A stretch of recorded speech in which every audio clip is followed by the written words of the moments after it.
I'm Therese, and today I'll show you how to use an LCD display with your Arduino Uno to create a fortune teller. The display will print answers to questions that we ask, and we will learn how to use a function called random to randomize the answers.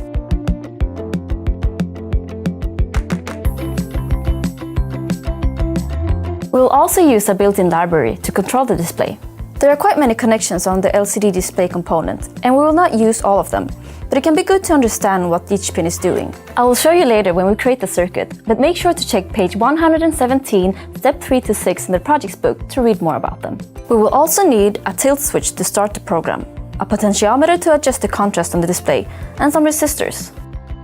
If you haven't used a tilt switch or a potentiometer before, check out the tutorials for project 5 and 8 and also in the project's book. Let's create the circuit now. Make sure that nothing is connected to your board, and I've already started by connecting the power and ground rails here. I've also connected the tilt switch as we did in project 8 digital hourglass, so make sure you check that out if you haven't. Let's look at the LCD display. As you can see, it has plenty of pins, and if you look closely, there are labels for each. You can use a magnifying glass if it's difficult to read. We will use all except some of the data pins in the middle. The pins will all fit into one row each, so I'll place it here in the bottom and all the way to the right to have as much space as possible. We'll start by connecting the power and ground pin for the backlight LED. These are the two topmost pins and are labeled LED plus and LED minus and should be connected to power and ground. Note that the power pin of the LED needs to be connected to power through a 220 ohm resistor. Next, we'll connect the data pins, which are used to send character data to the screen. We will use data pin 4 to 7, and they'll go to digital pin 2, 3, 4, and 5. Then we'll connect the pin labeled with E or EN, which is the enabling pin, and enables writing to its registers. There are data registers, which stores the characters that we send to the display, and instruction registers, which is where the LCD's controller looks for instructions on what to do next. Connect E to pin 11. The pin below E is the read or write pin, labeled with R/W.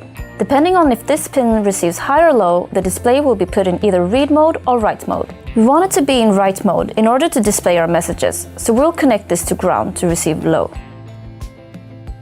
The pin labeled RS is the register select pin. This controls where in the LCD's memory you're writing data to, and we will connect this to digital pin 12.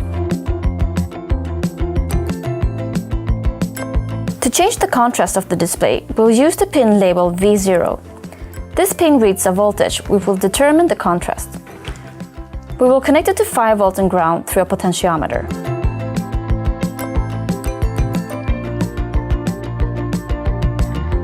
Finally, we'll connect the entire display to ground and power from the two bottommost pins, labeled VSS for ground and VCC or VDD for power. Now that we have connected all necessary pins to our LCD display, we can connect the board to our computer and upload the sketch. In the code, we start with importing the liquid crystal library and setting the pins we use with it. Visit arduino.cc/LCD library to read more on how to use this particular library, and check out project 5 Mood Cue if you haven't used any library at all. As usual, we create our contents before the setup, and in the setup we tell the board which pins we're using for what. The LCD library needs to know how big your display is, which in our case is 16 characters multiplied by 2 rows. We also write a small introductory message in the setup, which we do by using the LCD library's built-in function called print. In the beginning of the loop, we will check if the switch is tilted, but also if it was previously tilted or not. If it goes from not tilted to tilted, we will use the random function to randomize a number that we store in a variable called reply. Read more about this on page 118 in the project's book, and visit arduino.cc/random to read more about the random function. We will then clear the screen and continue to write messages on the display depending on which value our variable reply holds. To print the correct message, we check the reply variable using a switch statement. Read more about this on page 120 in the project's book, or visit arduino.cc/switchcase to read the syntax. Now we can ask the magic ball anything we like. Magic ball, will it rain on Friday? Next time, we'll show you how to create your own secret box. See you!